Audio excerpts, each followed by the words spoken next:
को चुनौती मिल रही है और उनको लग रहा है कि आने वाले चुनावों के बाद उनका भविष्य क्या होगा।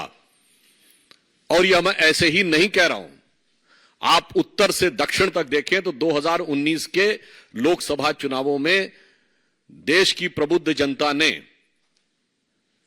इंटाइटलमेंट के आधार के ऊपर जो लोग लोकतंत्र के नाम पर राजतंत्र चला रहे थे, चाहे कश्मीर में अब्दुल्ला और मुफ्ती परिवार हो, वो लोग चुनाव हारे, पंजाब में बादल परिवार चुनाव हारा, हरियाणा में हुड्डा परिवार चुनाव हारा, अशोक गहलोत जी का बेटा चुनाव हारा, उत्तर प्रदेश में अखिलेश यादव जी की पत्नी चुनाव हारी, चौधरी अजीत सिंह और उनके बेटे चुनाव हारे, बिहार में लालू प्रसाद यादव जी की बेटी चुनाव हारी, फिर चाहे तेलंगाना में केसीआर जी की बेटी चुनाव हारी हो, अथवा परिवारवाद के सबसे बड़े प्रतीक श्री राहुल गांधी जी चुनाव हारे।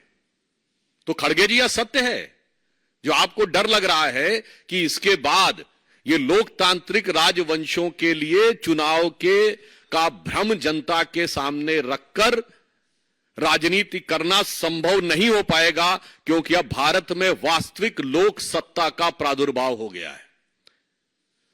सो वॉट एवर श्री खड़गे जी saying, it is real meaning is that those dynastic politics under the garb of democracy, which is continuing, which has been totally discarded by voter in the last election, now seems towards an eclipse, and the true emergence of true democracy is there in the offing, जिसमें भारत के सभी युवा और सभी मतदाता, जो प्रधानमंत्री जी ने कहा है, भारत का गरीब, भारत का किसान, भारत की महिला और भारत का युवा अपनी शक्ति के साथ उभर कर सामने आ रहा है। वैसे ये लोग जो लोकतंत्र की बात करते हैं, तो मैं याद दिला देना चाहता हूं, कांग्रेस पार्टी के पहले प्रधानमंत्री श्री जवाहरलाल नेहरू 0 वोट पाकर प्रधानमंत्री बने थे। अप्रैल 1946 में कांग्रेस कार्य समिति की बैठक में 16 कांग्रेस कमेटियों में से एक ने पट्टाभी सीतारमैया को और एक ने कृपलानी जी को वोट दिया था, और बाकी सारे के सारे वोट सरदार पटेल को मिले थे और 0 वोट जवाहरलाल नेहरू को मिले थे। और इस बात की, उस घटना के अंदर का point by point, minute by minute reference Kripalani की किताब माई डेज विद गांधी में है, मौलाना आजाद की किताब इंडिया विंस फ्रीडम में है, दुर्गा दत्त की किताब India from Curzon to Nehru and thereafter में है। और जो अंतिम प्रधानमंत्री हुए, हो सकता है कि वो व्यवहारिक दृष्टि से कांग्रेस पार्टी के अंतिम ही प्रधानमंत्री भविष्य के लिए सिद्ध हों, doctor Manmohan Singh, the accidental prime minister, उनको कोट कर रहा हूं। प्रणब मुखर्जी जी की पुस्तक का विमोचन करते समय सोनिया गांधी जी की उपस्थिति में स्वयं डॉक्टर मनमोहन सिंह जी ने कहा कि जब मुझे प्रधानमंत्री बनने के लिए कहा गया तो मैं प्रणब दा के पास गया, मैंने कहा प्रणब दा आप मुझसे अधिक योग्य हैं। डॉक्टर मनमोहन सिंह कहते प्रणब दा आप सबसे अधिक योग्य हैं, मगर मैडम ने मुझे कहा है। लोकतंत्र का अद्भुत स्वरूप है। पहले प्रधानमंत्री से लेकर अंतिम प्रधानमंत्री तक, 0 वोट से लेकर 0 वोट तक प्रधानमंत्री बनाने वाले लोग आज कहते हैं कि लोकतंत्र हमें समझ में नहीं आता है, और लोकतंत्र के वास्तविक रक्षक वो हैं। फिर मैं कह रहा हूं, भारत के इतिहास में इनके जितने प्रधानमंत्री बने, इंदिरा गांधी जी क्या चुन के आई पहली बार? नहीं, कांग्रेस के अंदरूनी लड़ाई, इंडिकेट सिंडिकेट की लड़ाई में गूंगी गुड़िया के रूप में आई। स्वर्गीय राजीव गांधी जी का चुन के आए? नहीं, इंदिरा जी की दुखद हत्या से उपजी परिस्थितियों के कारण बनाए गए। श्री पीवी नरसिम्हा राव कैसे बने सबको पता है, और डॉक्टर मनमोहन सिंह सबको पता है। तो भारत के राजनीतिक इतिहास में लोकतांत्रिक ढंग से अगर किसी पार्टी के 2 ही प्रधानमंत्री चुन के आए, जो जनता के सामने हमने रखा यह प्रधानमंत्री होना चाहिए, और जनता ने चुन के कहा यही प्रधानमंत्री होना चाहिए, एक श्री अटल बिहारी वाजपेयी और एक श्री नरेंद्र मोदी। क्या बात करते हैं। और जहां तक लोकतंत्र की रक्षा की बात है, तो जवाहरलाल नेहरू जी ने मजरूर सुल्तानपुरी को 2 साल इसलिए जेल में रखा था कि उन्होंने आर्टिकल लिख दिया था कि नेहरू जी की स्टाइल ऑफ फंक्शनिंग में हिटलर की झलक नजर आती है। और आज हिटलर की मौत कितने क्या क्या बोला जाए, कब्र खुदेगी, कुत्ते की मौत जैसे शब्द बोलकर जलवाए जलाल से जलवा अफरोज हो रहे हैं और कह रहे हैं लोकतंत्र नहीं है। फिर आप देखिए, और इतना ही नहीं, मौलाना आजाद ने अपनी किताब इंडिया विंस फ्रीडम में लिखा है कि नेहरू जी को किसी दूसरे की तारीफ बर्दाश्त नहीं थी अपने सामने। ये वो 40 पेज हैं जो उन्होंने कहा था कि उनकी मृत्यु के 30 साल बाद प्रकाशित किए जाएं, जो 1988 में प्रकाशित हुए थे। आइए साहब, राजीव गांधी जी के जमाने में एक अखबार उनके खिलाफ लिख रहा था तो उसके ऊपर इनकम टैक्स का छापा और बिजली काट दी गई थी। और आज की युवा पीढ़ी को याद रखना चाहिए, राजीव गांधी जी के जमाने में एक पोस्ट एंड टेलीग्राफ एक्ट आया था, जिसमें सरकार को यह अधिकार दिया गया था कि वो जिसकी चाहे चिट्ठी खोलकर पढ़ सकती है और आपत्तिजनक बात लिखे तो कार्रवाई भी हो सकती है। जैसे आप कल्पना करिए कि सरकार आज आपके सारे कम्युनिकेशन पढ़े और पढ़कर केवल उसी के आधार पर कार्रवाई कर सके। वो तो ज्ञानी जैल सिंह जी ने उसे पास नहीं होने दिया था। पीवी नरसिम्हा राव, अभी मैं इंदिरा जी की बात नहीं कर रहा हूं, पीवी नरसिम्हा राव, भारत की एकमात्र सरकार जो पैसा लेकर अपने को विश्वास मत प्राप्त किया, यह कोर्ट में साबित हुआ। 1994 झारखंड मुक्ति मोर्चा रिश्वत कांड, झारखंड मुक्ति मोर्चा के 3 सांसदों ने पैसे लिए 1-1 करोड़ और बैंक अकाउंट्स में बरामद हो गए वो पैसे। वैसे आज भी बरामद हो रहे हैं, बहुत थोड़े से बरामद हुए हैं, अभी तो 36 लाख बरामद हुए हैं, 2 ठो BMW बरामद हुई हैं। पर सोचिए कि इनकी फितरत तो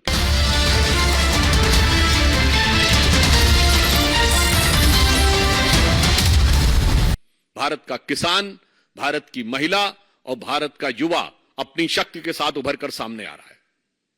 वैसे ये लोग जो लोकतंत्र की बात करते हैं तो मैं याद दिला देना चाहता हूं, कांग्रेस पार्टी के पहले प्रधानमंत्री श्री जवाहरलाल नेहरू 0 वोट पाकर प्रधानमंत्री बने थे।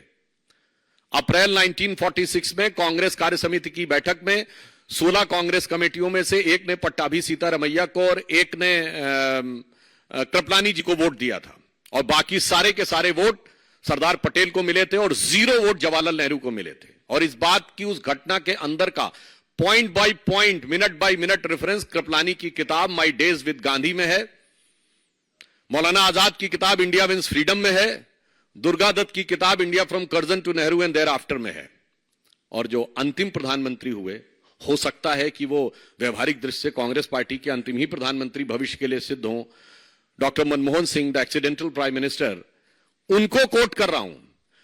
प्रणब मुखर्जी जी की पुस्तक का विमोचन करते समय सोनिया गांधी जी की उपस्थिति में स्वयं डॉक्टर मनमोहन सिंह जी ने कहा कि जब मुझे प्रधानमंत्री बनने के लिए कहा गया तो मैं प्रणब दा के पास गया, मैंने कहा प्रणब दा आप मुझसे अधिक योग्य हैं।